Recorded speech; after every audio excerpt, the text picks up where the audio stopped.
Hello అండి. ఈరోజు చిన్న చేపలో చింతకాయ కూర వండడానికి రెడీ చేశానండి.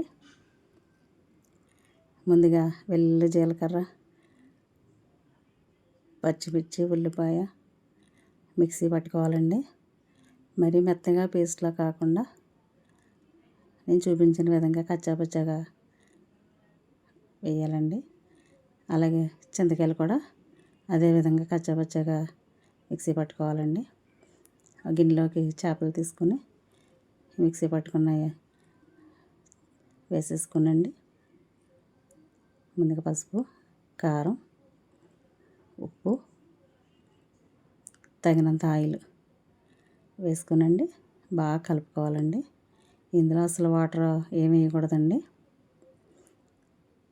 తర్వాత స్టవ్ మీద పెట్టి బాగా పూర్తి సిమ్లోనే ఉడికించాలండి.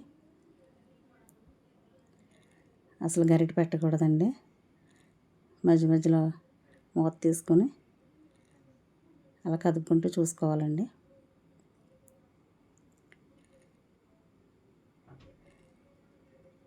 అడుగు పడుతుంది అనిపించుకుని కూర మనకి రెడీ అయిపోయిందని తెలుస్తుందండి. ఆయిల్ అది పైకి వచ్చే వరకు ఉంచాలండి. అంతే, వేడి వేడి చేపల కూర రెడీ.